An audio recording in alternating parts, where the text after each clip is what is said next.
today we're going to be talking about how to fully develop a character, tips and tricks for making sure your character is fully developed and not just a paper doll sitting in your story where you move it around. You want to make sure that your story feels like they're a real person that you could actually interact with rather than a picture book character. Nothing wrong with picture books. Picture books are wonderful, but most picture books, it's the gingerbread man ran down the street. Why, though? We don't get the inner workings of the gingerbread man. We just get he is because he is. Also, I wanted to mention that the short story contest for summer 2024 is going to be ending on July 31st. That is next Wednesday. Please get your story entries in by next Wednesday. I am so excited for them.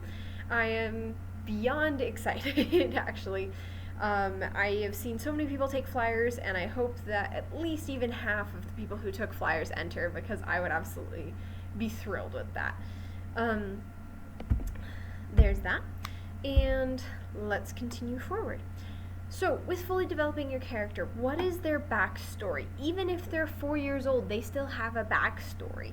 Are they afraid of bees? Are they afraid of grasshoppers? Are they afraid of the dark? Or do any of these things have reasons for it? Or is it just the irrational fears of a child? Or alternatively, if they're an adult, what things as a child and a teenager helped create and shape them into who they are today? What made them who they are? What made them feel what they feel? What made them be who they want to be? It's mainly about how they were raised. Were they in a foster home? Were they adopted by a lovely couple? Were they in a home that was abusive? Were they in a home that was emotionally taxing? Were they in a home that was absolutely wonderful and then something terrible happened, like they got in a car accident and they're paralyzed? There are all sorts of different things that can happen to a character that can drastically change their lives. That is going to shape them into the person they are, whether it's as a child, a teenager, or an adult. That's also going to depict how they react to certain things. If you had a terrible experience with watermelon, you probably will never eat watermelon again, right? And so, I'm not saying that I love watermelon, but point being that people react to certain things in different ways depending on what happened to them in the past. So make sure that you really know their backstory as much as you possibly can. However, you also need to keep in mind that they might keep secrets. What kind of secrets do they have? Are they big secrets or little secrets? Why do they keep them a secret? Why do they feel the need to keep them a secret? Who do they choose to tell these secrets to? That can also tell you a lot about their relationships and who they want to be with. What are their flaws? And real flaws, not just like, oh, they have a scar on their cheek. Like, do they get overly mad and overprotective? Do they get super frustrated when something doesn't go their way? Do they get so protective over books that when someone ruins a book they just explode? There are all sorts of different things that are flaws in a person's personality, or they can be good flaws too. They're too trusting. They love people so much that they're constantly trying to fix things, even to their own detriment, and letting themselves be walked all over. Those are still flaws, but they're more positive flaws. There can be flaws of all kinds. Also, what are their quirks? Some people have unusual quirks, like they really hate cinnamon, but they love it in cinnamon rolls. Or they really enjoy bird watching, but they don't enjoy bird watching in this specific spot because they have bad memories. What are their little funky things that they do but no one else does? Even just small things, like for example, my glasses slip down my face all the time, so you might notice in some of my videos I adjust them a lot. Because I haven't bothered to fix the pads of my glasses. And so as a result, I tend to go like this a lot to make sure that they're in the right spot. I also tend to fidget with my hair a lot as a quirk because when I am anxious, I flip with my hair and I fidget it and I go like this and I readjust my shirt. Those are quirks that people can develop too. What are other quirks that your character might develop? Um, Other things that you need to talk about are realistic reactions and decisions. We don't want your character to be just doing stuff because you want to do that. You want them to do it.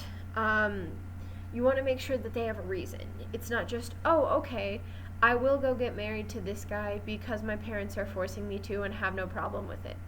Like, if that's in their personality, that's great. But if they're, like, very obstinate and very, like, push back and talk back to their parents all the time, and then all of a sudden, they're just perfect person and they don't care and they will just let themselves be walked over. That doesn't make sense. If it's out of character, then that's not good. That's not a fully developed character. Your character's fully developed when they have a will of their own. When you say, okay, I need you to go do this now, and they go, heck no, I'm not doing it. That makes it so much more interesting, not only for you as an author, but for the reader to be like, okay, how are we going to get over this hurdle? Or alternatively, how are they going to get out of this situation because I agree they shouldn't go do that thing. It's also important to know even just little details.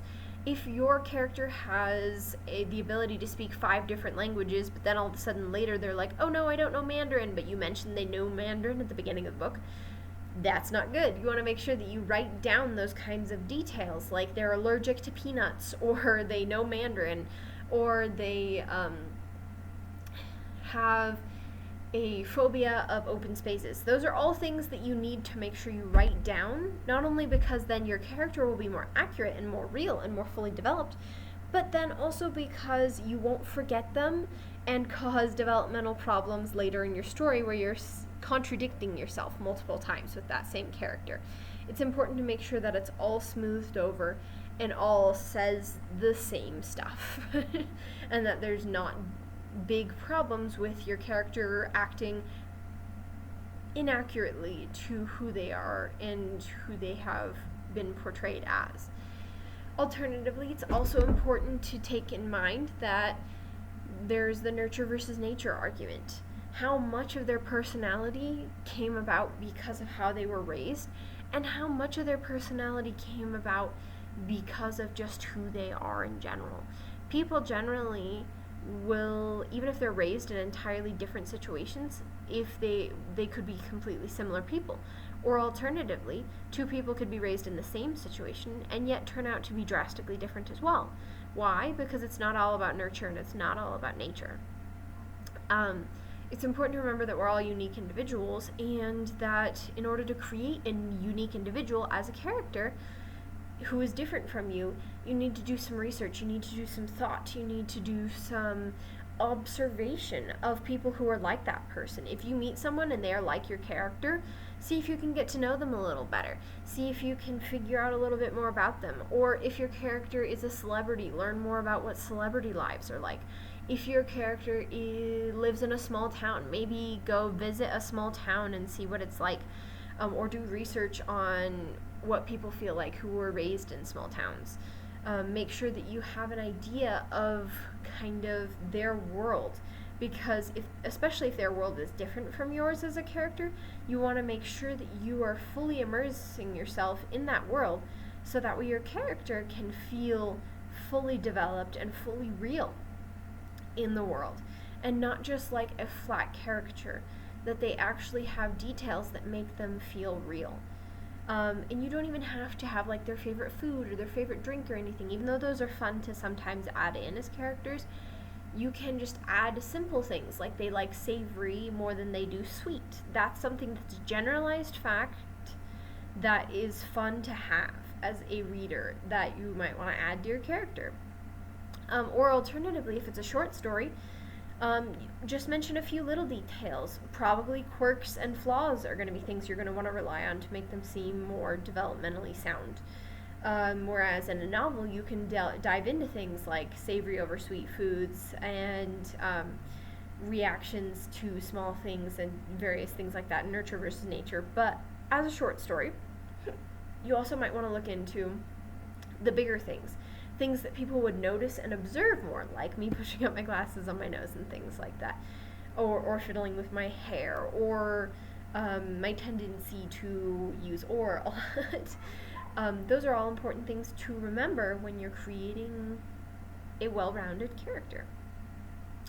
Now, the difference between creating a well-developed short story character and a well-developed novel character is a novel character, you want to truly dive as deep as you can into their character. You want to know as many things about them as possible. Whereas a short story, you want to convey as much information as possible without info dumping. Info dumping is when you just tell us a bunch of information all in one paragraph. Just slam us in the face with that information. That's intense and ultimately boring for the reader, and if not boring, it's really, like I said, in your face, feels like a punch. But if you just do it gently and are like slowly sprinkling in details throughout the short story, then it feels like we get to know them slowly along the course of the story, and they feel like a fully developed character without having to put in 10 times the work like you do with a novel. Alright, that's the lesson for today. Thank you so much. And again, reminder to turn your short story in by July 31st.